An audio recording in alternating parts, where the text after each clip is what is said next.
Egyszer volt, hol nem volt. Egy eldugott kis faluban, ahol a föld szegényes volt, és az emberek épp hogy megéltek, történt egy különös eset. Egy nap egy ragyogó, aranytollú madár szállt le a falu főterére. A madár nem csak szép volt, hanem varázslatos is. Amikor megszólalt, csilingelő hangja, mintha reményt és boldogságot intett volna szét.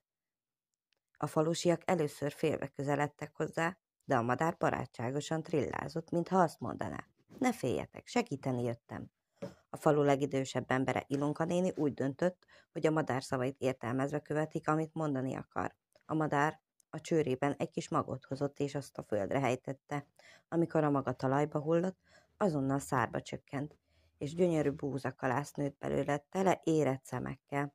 A madár minden nap új magokat hozott, és mindenütt, ahol a magokat elvetették, bőséges termés nőtt. A falu földje, amely korábban szegényes és kopár volt, hamarosan zöldet és aranysárgán hullámzott a szélben. Az emberek hálásak voltak a madárnak, és vigyáztak rá, mintha a saját családtagjuk lenne. Ahogy telt az idő, a falu nem csak gazdaggá, hanem boldoggá is vált.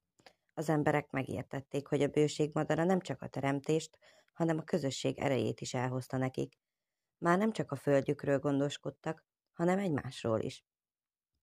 Segítettek a rászorulóknak, megosztották a termésüket a szomszédos falvakkal, és minden évben ünnepséget rendeztek a madár tiszteletére.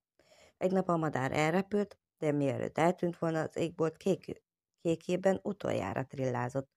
A gazdagság nem csak a termésben rejlik, hanem a szeretetben és az összetartásban. Őrizzétek meg ezt a kincset.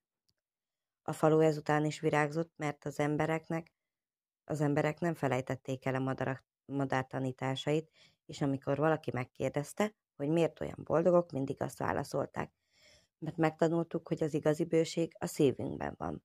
Tanulság: a gazdagság és a boldogság nem csak az anyagi javakban rejlik, hanem a szeretetben, az összefogásban, és abban, hogy gondoskodunk egymásról. Köszönöm, hogy meghallgattál, és ha tetszett, lájkolj és kövess be!